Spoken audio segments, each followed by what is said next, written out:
त्रिलोचन जी परम संत सेवी श्री पंडरीनाथ भगवान के चरणों में ही रहते थे।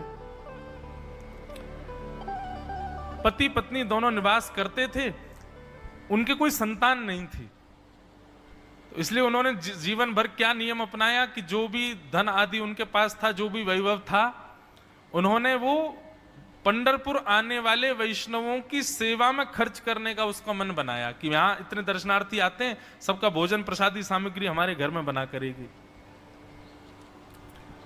तो श्री त्रिलोचन जी पंढरपुर आने वाले दर्शनार्थियों को घर बुला करके प्रेम से भोजन पवाते थे,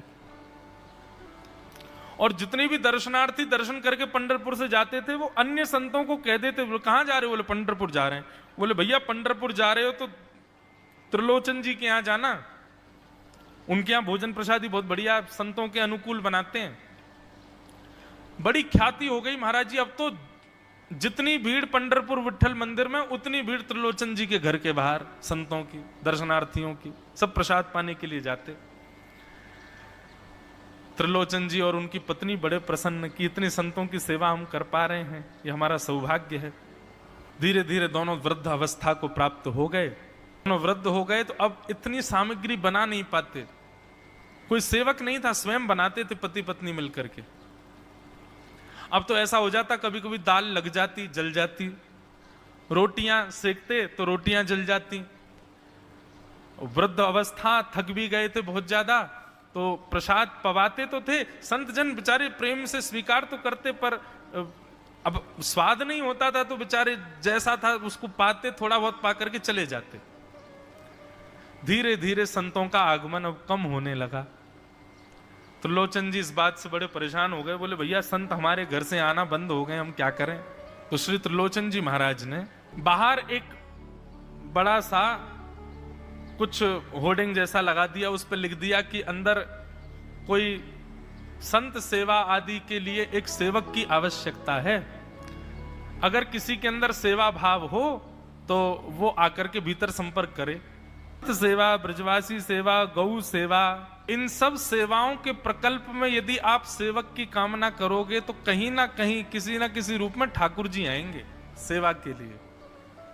त्रिलोचन जी ने बाहर लिख दिया कि भाई संत सेवा के लिए सेवक की आवश्यकता है, यदि कोई सेवा भावी सेवा करना चाहता है तो भीतर आके संपर्क करे। अब यह बोर्ड पढ़ लिया हमारे श्री पंडरीनाथ भगवान ने, और श्री विठल भगवान एक छोटे से बालक का रूप धारण करके त्रिलोचन जी के यहाँ पहुंच गए। त्रिलोचन जी के यहाँ पहुंचे, त्रिलोचन जी बैठे थे। बोले साहब जी, आपने बाहर लिख रखा है संत सेवा के लिए यदि कोई इच्छुक हो तो भीतर आके संपर्क करे, मुझे सेवा करनी है। त्रिलोचन जी और उनकी पत्नी देखें, बोले कितना छोटा सा बालक है, कितना प्यारा है, ये तुम्हारे माता पिता नहीं है? बोले होंगे तो पता नहीं, मुझे तो पता नहीं, मैंने कभी देखा नहीं अपने माता पिता को, मैं अकेला ही हूं, ना मेरे कोई भाई है, ना कोई मेरे मित्र है, ना मेरे कोई बंधु है, ना मेरे माता पिता, मैं अकेला ही हूं। त्रिलोचन जी की पत्नी को तो इतनी दया सी आ गई, अरे राम राम, बेचारा अकेला बालक है। अच्छा चलो ठीक है, तुम यहां सेवा कर लेना, लेकिन कुछ नियम है उनको सुन लो। सबसे पहले तो अपना नाम बताओ, तुम्हारा नाम क्या है? विठल भगवान ही थे वो, तो छोटे से बालक के रूप में गए थे। बोले मेरा नाम है अंतर्यामी। त्रिलोचन जी बोले नाम सुनकर के तो ऐसा लगता है जैसे सच में अंतर्यामी है क्या? अच्छा बेटा अंतर्यामी, सेवा करोगे? बोले ये सेवा करना तो मेरा जन्म जन्मांतर का काम है, मैं यही तो करता हूं। संतों की सेवा करना, वैष्णवों की सेवा करना, भक्तों की रक्षा करना, ये मेरा जन्म सिद्ध अधिकार है, मैं इसी के लिए ही आता हूं। त्रिलोचन जी और उनकी पत्नी एक दूसरे का मुख देख करके बोले, नेक सा बालक है लेकिन बोलता कैसे है? ठाकुर जी तो सत्य ही बोल रहे थे। बोले अच्छा, सुबह एक सब्जी बनानी पड़ेगी, दाल बनानी पड़ेगी, और हमारे यहाँ लगभग 100-150 संत आते हैं, उनके हिसाब की रोटी बनानी पड़ेगी, और सब बेटा तुमको करना पड़ेगा, हम थोड़ा बहुत सहायता कर देंगे, हमसे ज्यादा बनता नहीं है, तुमको ही सब सिद्ध करना पड़ेगा। अंतर्यामी भगवान बोले बिल्कुल निश्चिंत रहो, हम खीर भी बनाएंगे, हम रबड़ी भी बनाएंगे, हम रायता भी बना दिया करेंगे, हम 2-4 सब्जी और बना दिया करेंगे। त्रिलोचन जी बोले नेक्स्ट सा बालक, सब जानते हो तुम? बोले हाँ, हमको सब आता है, दुनिया का कोई काम नहीं जो हमको नहीं आता हो। और सुनिए, झाड़ू पोंछा बर्तन भी कर देंगे हम। त्रिलोचन जी तो बड़े खुश हो गए, बहुत बढ़िया सेवक मिला यार, ये तो सब काम करता है। लेकिन भगवान बोले लेकिन अब हमारी शर्त सुनो। त्रिलोचन जी बोले तुम्हारी भी शर्त है? बोले हाँ। क्या शर्त है भैया? बोले हमारी पहली शर्त यह है कि हम दुनिया को बना के खिलाएंगे, लेकिन हमको आपको बना के खिलाना पड़ेगा। हम अपने हाथ का बना नहीं पाते, हम आपके हाथ का बना। और ये वास्तविकता है, ठाकुर जी पूरी दुनिया को पवाते हैं, लेकिन स्वयं भक्त के हाथ से बना ही पाते हैं। ठाकुर जी बोले हम सारे संतों को बना के पवाएंगे, लेकिन हम अपने हाथ का बना नहीं पाते, आपको हमारे लिए बनाना पड़ेगा। त्रिलोचन जी की पत्नी बोली छोटा सा बालक, इसका आधे हाथ का तो इसका पेट है, एक रोटी में झिक जाएगा ये, इसके लिए मैं बना दिया करूंगी। ठीक है लला, तू बिल्कुल चिंता मत करो, तुम्हारे लिए भोजन हम बना दिया करेंगे। हमारी एक शर्त और सुन लीजिए। बोले क्या? हम कितना भी खाएं हमको टोकना नहीं कभी कि इतना क्यों खा रहे हो। त्रिलोचन जी बोले भैया हम क्यों टोकेंगे, तुम बढ़िया 2-3 रोटी खा लिया करना। बोले 2-3 रोटी तो हमारी दाढ़ में छुप जाती है कहीं पर, हम तो प्रेम से पाते हैं। बस आप लोग ये नियम याद रखना, आप कभी ये मत कहना कि इतना क्यों खा रहे हो। और सुनिए एक बात, अगर हमारे सामने कही तो अपराध बनेगा ही, आपका नियम टूटेगा ही। किसी और से जाकर के यदि आपने कह दिया कि बहुत खाता है, क्या बताएं, तो हम उसी दिन अंतर ध्यान हो जाएंगे, उसी दिन आपका घर छोड़ के चले जाएंगे, फिर दूरते रहना सेवक। त्रिलोचन जी बोले हम क्यों कहेंगे भैया, हम तो कभी नहीं कहेंगे, हम दोनों तुमको वचन देते हैं, तुम प्रेम से रहो, सबका सेवा करो, हम कभी नहीं कहेंगे कि इतना खाता है। भगवान बोले तो ठीक है, फिर कल से सेवा शुरू। अगले दिन महाराज त्रिलोचन जी और पत्नी उठे सवेरे ब्रह्म मुहूर्त में, देखा तो महाराज भीतर ही ठाकुर जी बढ़िया अपनी कमर कस करके, सिर पर ढांटा बांध करके, मुंह पर कपड़ा लगा करके और कढ़ाई में लिए चला रहे हैं, बना रहे हैं दाल। एक हाथ से दाल बना रहे हैं, फिर दौड़ के जाते हैं दूसरी कढ़ाई पे, वहां पर खीर बना रहे हैं, फिर कहीं जाते हैं वहां पूड़ी उछाल उछाल करके धर रहे हैं। त्रिलोचन जी और उनकी पत्नी देख रहे खड़े खड़े, अकेले ठाकुर जी सब बना रहे हैं, नेक्स्ट सा बालक। 8 बजे से संतों की जमात आनी प्रारंभ हो गई, सुबह के समय हो गया। महाराज अकेले ही पत्तल लेकर के दौड़ते हैं, सारे संतों को पत्तल बांटे आते हैं, फिर अकेले ही सामग्री लेकर के जाते हैं और लेकर के सबको बांटते हैं। त्रिलोचन जी कोई सामग्री लेके जाएं तो ठाकुर जी बीच में ही आ जाते हैं, बाबूजी आप जाके बैठो, मैं बांट रहा हूं ना, आप उठ के मत आओ, आप उठ के आओगे सब फैल जाएगा, मैं कर रहा हूं ना सब। अकेले ठाकुर जी, अकेले अंतर्यामी भगवान सब कर रहे थे। और त्रिलोचन जी और उनकी पत्नी बड़े प्रसन्न, जय हो विठोबा, तेने तो भैया ऐसा लगे साक्षात तुम ही आ गए हो, कितनी कृपा हो रही है, देखो कैसा सेवक मिला है हमें। भले ही संतान नहीं दी ठाकुर जी ने, लेकिन ऐसा सेवक दिया है जिससे परिपूर्ण आनंद हो गया है।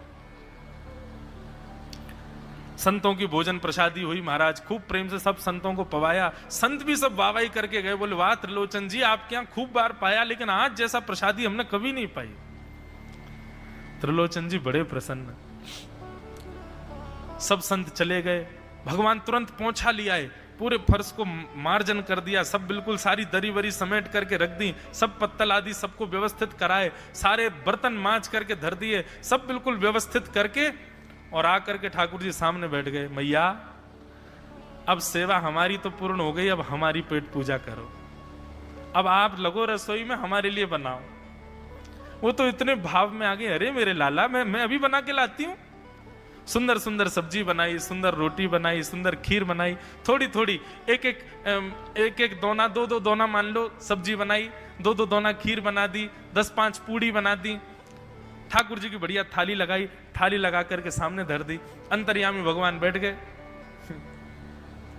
प्रेम से पाने लगे, पाते जाए महाराज, वो तो खाते जाए, खीर उठा करके पी जाए, सब्जी उठा के पी जाए। और लाओ मैया भूख लगी है, जल्दी लाओ। 10 की 10 पूड़ी एक बार में चट और लेकर के आई, बेचारी देती गई। 10 की पूड़ी और धरवा ली, फिर उनको भी पा गए। अब मैया ने इतनी सामग्री बनाई थी, बोले मैया भूख लगी है, जल्दी जाओ, आटा मारो, फिर से सेको, बढ़िया लेके आओ सामग्री।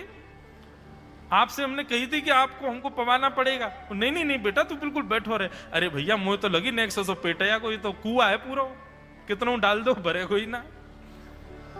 महाराज आटा मारते मारते शाम हो गई।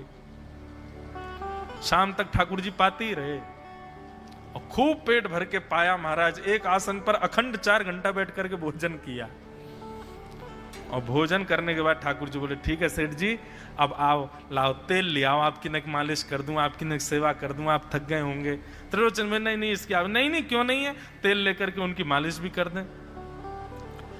इस प्रकार चले। त्रिलोचन जी की पत्नी बेचारी पहले दिन तो कुछ नहीं बोली, दूसरे दिन भी कुछ नहीं बोली, तीसरे दिन उसके मन में आया, बोले ये क्या कर लिया हमने। सुबह जितना भोजन बनना चाहिए उतना तो ये अकेला ही पाता है।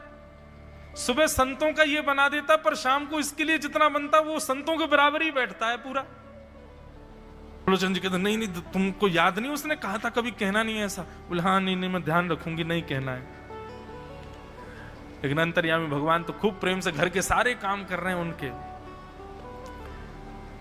महीना 1.5 महीना बीत गया, खूब आनंद से सेवा चल रही थी। एक दिन त्रिलोचन जी की पत्नी पड़ोस में किसी के पास बैठी थी, तो पड़ोसी तो होते ही हैं सब घर के बात बोलने वाले, उन्होंने कह दी बोले कि आपके घर में तो आजकल बड़ी खुशहाली आ गई है। त्रिलोचन जी को देखा, चेहरे पे कैसा तेज आ गया, लाल लाल टमाटर जैसे गाल हो गए उनके। बोले अरे वो आया है ना अंतर्यामी सेवक हमारा, बहुत सेवा करता है, प्रसादी वगैरह सब वही बनाता है, फिर मालिश करता है उनकी, बढ़िया बढ़िया उनके लिए जूस निकालता है, बढ़िया उनको सब भोजन पानी पवाता है, इसलिए इस वजह से त्रिलोचन जी बढ़िया। वो त्रिलोचन जी तो बढ़िया हो गए, तुम सूख गई हो, तुम इतनी पतली दुबली क्यों हो गई। मेरा दुख कौन जाने। वो सबकी सेवा करता है पर अपनी सेवा मुझसे करवाता है। अरे छोटा सा तो है, ऐसे मटक मटक के जाता है, हम तो उसको देखने के लिए खड़े रहते बाहर। कैसे बढ़िया लगता है, कई लोग तो देखने ही आते हैं उसको कि कैसे सब्जी परोस रहा है, कैसे पूड़ी परोस रहा है, कितना सुंदर लगता है। छोटा सा तो है, उसकी क्या सेवा करनी पड़ती है। अरे बहन तुम क्या जानो, 2, 4, 5, 10 किलो आटे की कब कब में रोटियां पूड़ियां खा जाता है चपेट करके, कोई पता नहीं चलती, पेट है कुआ है समुद्र है क्या है पता नहीं चलता है।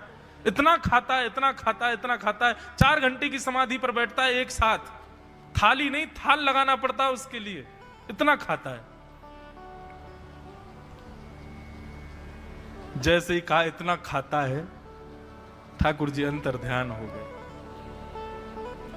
शाम का समय, त्रिलोचन जी रोज शाम होते ही बैठते थे, थोड़ी देर कुछ चर्चा आदि करते थे भक्तों की। त्रिलोचन जी ने बुलाया, अंतर्यामी ओ बेटा अंतर्यामी कहाँ हो, जल्दी आओ, चलो शाम हो गई है, थोड़ी देर बैठे कुछ सत्संग करें कीर्तन करें। अंतर्यामी नहीं आए। पूरे घर में खोज लिया, ठाकुर जी नहीं मिले। रसोई घर में खोज लिया, ठाकुर जी नहीं मिले। पड़ोसियों से पूछ लिया, नहीं मिले। सब्जी मंडी देख आए, ठाकुर जी नहीं मिले। पूरा पंढरपुर देख लिया, लेकिन ठाकुर जी नहीं मिले। त्रिलोचन जी बड़े उदास हो गए, पत्नी से कहने लगे पता नहीं कहां चला गया, कहां गया होगा पता नहीं।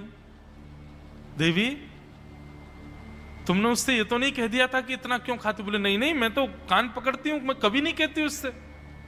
बोले किसी और से तो नहीं कहा था ना तुमने, क्योंकि उसने वचन दिया था ऐसा कहोगे तो मैं चला जाऊंगा। बोले हाँ आज एक गलती हो गई, पड़ोसी के पास बैठी थी, उससे बात करते करते मेरे मुख से गलती से निकल गया कि अरे उसके लिए तो बहुत बनाना पड़ता है, 10 किलो आटा खा जाता है, इतना खाता है, तो निकल गया था। समझ गए। बोले ओहो इसीलिए चला गया, उसको पता चल गया कि तुमने कह दिया है तभी चला गया है। त्रिलोचन जी और उनकी पत्नी दोनों श्री पंडरीनाथ भगवान मंदिर के देहली पर जाकर के बैठ गए। जाकर के ठाकुर जी के आगे हाथ फैला करके कहने लगे, बोले नाथ हे पंडरीनाथ, आपने हमको संतान नहीं दी, पुत्र नहीं दिया, पुत्री नहीं दी जीवन में, हमने कभी उसकी अपेक्षा नहीं की, हमने कभी आपसे शिकायत नहीं की कि हमको संतान क्यों नहीं दी है। पर नाथ एक सेवक हमारे जीवन में आया, और जब से वो सेवक आया हमारे यहाँ संतों की सेवा होने लगी, हमारे यहाँ कीर्तन होने लगा, हमारे यहाँ सत्संग होने लगा, हमारे यहाँ खूब आनंद की उमंग होने लगी। उस सेवक ने हमको आपसे और प्रेम करवा दिया। ठाकुर जी, हम आज आपसे दोनों भीख मांग रहे हैं, हमें कुछ मत दीजिए, आप भी मत मिलिए हमको इस जन्म में, लेकिन हमारे उस सेवक अंतर्यामी को हमको वापस कर दीजिए भगवान, वो जहां कहीं भी हो उसको वापस भेज दो हमारे पास। ऐसा कह करके रुदन करने लगे, नेत्रों से आंसू गिरने लगे, चरणों में प्रणाम करके श्री पंडरीनाथ भगवान को रुदन करने लगे त्रिलोचन जी और उनकी पत्नी। इतने में ही स्वर सुनाई दिया, बाबूजी। अंतर्यामी का स्वर सुनते ही पीछे मुड़ करके देखा तो पीछे तो कोई दिखा नहीं। अरे इधर देखिए, पीछे कहां देख रहे हैं? वापस से पंडरीनाथ भगवान की ओर देखा तो श्री पंडरीनाथ भगवान की जगह ही अंतर्यामी बालक खड़ा हुआ है, सामने खड़े होकर के उनको आशीष दे रहा है। त्रिलोचन जी तो भाव विह्वल हो गए, बोले कैसी कृपा नाथ आपकी। बोले आप ही थे क्या? बोले तो इतनी अच्छी संत सेवा, इतनी अच्छी खीर, इतनी अच्छी पूड़ी, इतनी अच्छी सब्जी, और आपकी जो सेवा और इतने अच्छे अच्छे सत्संग कीर्तन, ये मेरे अलावा कौन कर सकता है? संतों की सेवा तो मैं ही करता हूं ना। आपने संत सेवा के लिए सेवक मांगा था, इसलिए मैं ही आपके यहां